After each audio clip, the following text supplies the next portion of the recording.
আইনের সমান অধিকার কেমনে আমরা পাচ্ছি বলেন? আমরা রাস্তার এক সাইড দিয়ে চলি, সাধারণত সাইড দিয়ে আমরা চলি। দেখেন, আমরা কোনো একটা জায়গায় নির্দিষ্ট আমাদের কোনো জায়গা নেই, আমরা সাইডে রাস্তার মোড়ে বা কোনো এক সাইডে দাঁড়ায় আমরা যাত্রী ওঠানামা করি।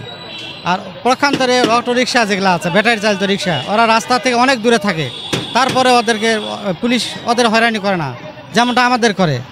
যেমন আমি এই সাইডে দাঁড়ায় আছি, হট করে পুলিশ এসে বলে তোমার কাগজ দেখি, কাগজ বের করে দিলে ওরা কী করে মামলা দিয়ে দেয়। আগে যে 1000 টাকার মামলা দেওয়া থাকে, পরে নেক্সট টাইমে ওরা 2000 টাকার মামলা দেয়। যেমন কয়েকদিন আগে আমি এয়ারপোর্টে মোচরে দাঁড়াইছি, পুলিশ এসে আমাকে বললো যে দেখি তোমার কাগজ, আমি কাগজ দিলাম, বাস আমাকে 2000 টাকার মামলা দিল। এখন 2000 টাকা আমার তো ইনকাম করা সম্ভব নয়, 2000 টাকা ইনকাম করতে গেলে আমাকে অনেক পরিশ্রম করতে হয়। সাধারণত আমাদের দিনে 500, 700 বা 1000 টাকা কামাই করি, এর মধ্যে তেল খরচ আছে, আমাদের খরচ আছে, আমার পরিবার চালাবে কী করে? তারপরে এত বড় একটা হয়রানি করে ওরা আমাদেরকে। এই হয়রানি, পুলিশের হয়রানিটা সবচেয়ে বেশি হয়রানি দিতে হয়, এটা থেকে আমরা মুক্তি পেতে চাই। আমি 2000 টাকার মামলা পেয়েছি এই গত কয়েকদিন আগে।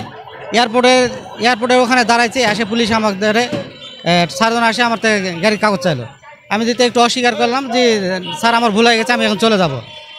আমি দাঁড়াইছি তো এই সাইডে একটু দাঁড়াইছি, আমি চলে যাবো, বলছে না, না হলে তোমার গাড়িতে ডাম্পিংয়ে দেবো। আমি ভয়ে কাগজ যখন দিয়ে দিছি, তারপরে উনি করলো কি আমাকে 2000 টাকার মামলা দিল।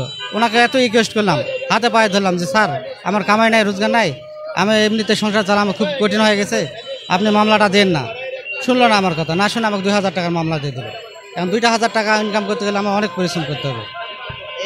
এটা শাস্তিমূলক একটা হয়তো 200 বা 300 বা অতিরিক্ত 500 টাকা একটা হয়তো মামলা দিল, সতর্কমূলক এটা, যে এই ভুলটা তোমার জন্য হচ্ছে, যার জন্য তোমাকে এই মামলাটা দেওয়া হলো।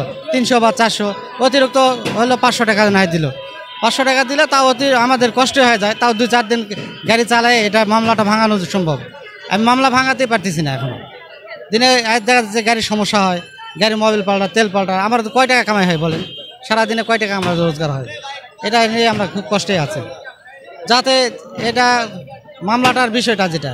আর আমাদের তো অনেক বড় জায়গা তো প্রয়োজন নাই, আমরা তো রাস্তার এক কোনায় দাঁড়াই বা এক সাইডে দাঁড়াই। একটা প্রখান্তরে একটা অটোরিক্সার জায়গা যতটুকু লাগে, ওই জায়গার মধ্যে আমাদের 3-4টা গাড়ি দাঁড়াবে। তারপর অটোরিক্সা বা অন্য যে রিক্সা ভ্যান আছে, ওদের প্রতি কোনো এক নেই। মোচরে বাস দাঁড়াচ্ছে, সমস্যা নেই। প্রখান্ত শুধু আমাদেরই সমস্যা বেশি। কেন যে এই সমস্যাটা করতেছে আমরা বুঝতেছি না। আমরা এটা থেকে মুক্তি পেতে চাই। এরা জোর যার মুল্লুক, তার একটা কথা আছে, এখন ধরা যাচ্ছে ওদের জোর, ওদের মুল্লুক, ওদের সব কিছু। ওদের গাড়ি লাইসেন্সও নেই, অনেক গাড়ি দেখবেন আপনি পিছনে লেখা আছে পুলিশ, ইঞ্জিন নাম্বার এত দিয়ে ওরা সারে দিয়ে ওরা চলতেছে। ওদের মাথায় হেলমেট থাকলে সমস্যা নেই, না থাকলে সমস্যা নেই। আমাদের যদি দেখা যাচ্ছে একটা যাত্রী ভুল করবে, একটা হেলমেট খুলে রাখছে, হয়তো মাথা ব্যথা করতেছে, খুলছে, এখন ওটা পুলিশের চোখে পড়লে ওরা ধরার জন্য আবার মামলা দেয়, 2000 দেয় বা 1000 টাকা মামলা ওরা দিয়ে দেয়। তে ওদের থাকলে ওই একটা কথাই বললাম, জোর যার মুল্লুক তার। এখন ওদের জোর, ওদের মুল্লুক। আমরা তো সাধারণ মানুষ, বুঝেন না, আমাদের তো আর জোর নাই। আমরা নিরীহ প্রাণীর মতন আমরা চলতেছি।